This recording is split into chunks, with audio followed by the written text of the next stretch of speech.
तुम्ही कधी पिकलेल्या आंब्याची भाजी खाल्ली आहे का? आज आपण माझ्या घरच्या पद्धतीची आणि कोकणातल्या पद्धतीने पिकलेल्या आंब्याची भाजी करणार आहोत।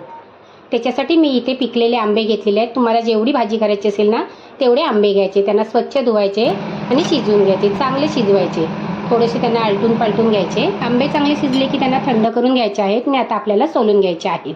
आंबे चांगले शिजले ना की पटकन असे ते सोलल्या जातात। बाट आपल्याला अक्कीच ठेवायची आहे आणि ह्या सालाला असलेला गर आहे ना तो असा तुम्ही पिळून घेऊ शकता, किंवा तुम्ही दुसरी पद्धत म्हणजे हे साल आहे ना त्याचा गर आहे तो तुम्ही असा चमच्याने पण काढून घेऊ शकता। अशा पद्धतीने आपण सर्व आंबे आहेत ते सोलून घ्यायचे आहेत। आंब्यांना आता आपल्याला फोडणी द्यायची आहे। त्याच्यासाठी मी इथे कढई गरम करायला ठेवलेली आहे। कढई चांगली कडकडीत गरम झाली की 1 चमचा तेल घालायचं।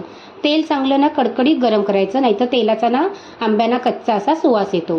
तेल चांगलं कडकडीत गरम झालं की त्याच्यामध्ये आपल्याला अर्धा चमचा राई घालायची आहे। ह्या भाजीसाठी राई आहे ना ती थोडी जरा जास्त घालायची। छोटा अर्धा चमचा मेथी, 1 चमचा जिरं, छोटा अर्धा चमचा हिंग,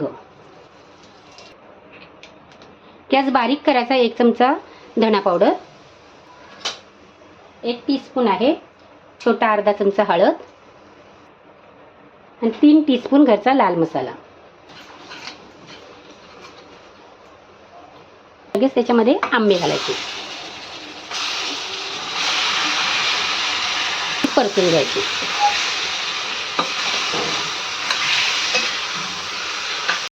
आंबे घालायचे आणि परतून घ्यायचे। चवीप्रमाणे मीठ घालायचं। जसं तुमचा आंबा आंबट असेल ना त्याप्रमाणे इथे गूळ घालायचा आहे। आंबकोळी करताना ना आंबे जरा आंबटच घ्यायचे, म्हणजे तिखट आंबट खूप छान लागतात।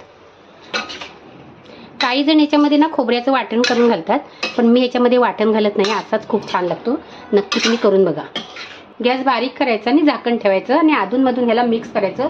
एक 3 ते 4 मिनिटं ह्याला वाफवून घ्यायचं। अधूनमधून ह्याला आपल्याला मिक्स करून घ्यायचे आहे आणि जे हे आंबे आहेत त्याच्यावर असे थोडेसे टोचे मारायचे, म्हणजे आपला मीठ मसाला सर्व आतपर्यंत जातो आणि आंबे खूप छान लागतात। मग तुम्ही चपाती भाकरी भात खाऊ शकता। बनवून हे तुम्ही ठेवलत ना तरी पण खूप दिवस राहतं, फ्रीजमध्ये पण राहतं आणि फ्रीजच्या बाहेर पण राहतं।